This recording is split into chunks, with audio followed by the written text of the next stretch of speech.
Bueno, estimados amigos, en este video veremos otros conceptos importantes sobre vectores. Uno de ellos es, dados dos puntos, conocidas sus coordenadas, obviamente esos dos puntos, hallar el vector que corresponde. Entonces, a partir de dos puntos A, el punto A de coordenadas x1, y1, z1 y el punto B de coordenadas x2, y2, z2, podemos hallar el vector que corresponde a esos puntos. ¿Cómo lo hallamos? Sencillamente restando las coordenadas del segundo punto menos las coordenadas del primero. O sea, quedaría x2 menos x1, y2 menos y1, z2 menos z1. Es importante conocer que obtendríamos el vector AB. Si hacemos al contrario, teníamos el vector BA, que es de dirección contraria. Entonces, si tenemos, por ejemplo, el punto A de coordenadas menos 2, 6, menos 1 y el punto B de coordenadas menos 3, menos 4, menos 5, podemos hallar el vector AB que corresponde a esos dos puntos. Sencillamente, el primer punto lo llamamos x1, y1, z1 y al segundo punto x2, y2, z2, y es la diferencia entre x2 menos x1, o sea, menos 3, menos este menos en rojo porque es menos de la fórmula y la coordenada del primer punto entre paréntesis. Las componentes del segundo punto harían menos 4 igual menos de la fórmula, y aquí si es positivo menos 6, y la tercera componente sería 5 menos 1.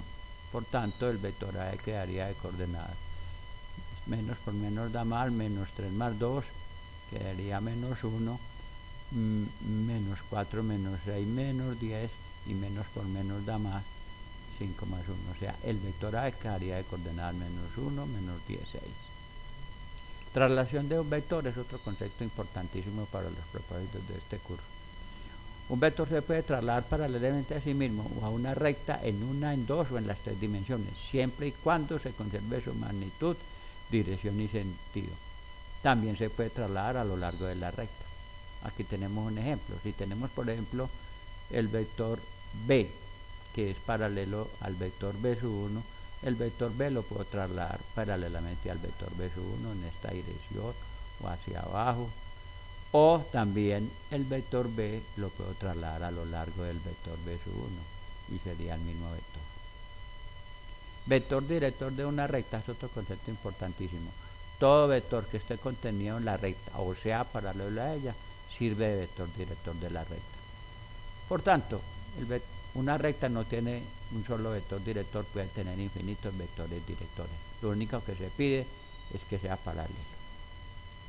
Aquí tenemos, por ejemplo, esta recta y este vector puede ser vector director, lo mismo que este de acá o este de acá. Puede ser inclusive un vector que esté fuera de la pantalla del computador, pero que sea paralelo y conserve la misma dirección que el otro vector, es sencillamente vector director. Vector algebraico. Entonces, un vector algebraico siempre lo vamos a escribir, ya habíamos dicho, por estas llaves o estas flechas en sentido contrario, y lo de adentro son sencillamente las componentes, o sea que este vector tendría componentes sus 1, sus 2, sus 3. Si estamos en el eje x, y, z, pues sería la componente en el eje x, en el eje y en el eje z. Un vector con tres componentes se denomina tridimensional, con dos bidimensional y con una componente unidimensional. Y si tiene más de tres, pues es multidimensional. Entonces, vuelvo y digo, un vector algebraico se puede escribir así, sencillamente las componentes separadas por coma, ¿cierto? También es conveniente recordar que el vector 0 es un vector que tiene por componente 0, sea en una, en dos o en tres dimensiones. Ya habíamos dicho, creo que en clases anteriores, que dos vectores son iguales y necesariamente tienen sus respectivas componentes iguales. Si hay una sola componente que no sea igual de uno con respecto a la misma posición de la componente en el otro, los vectores no son iguales.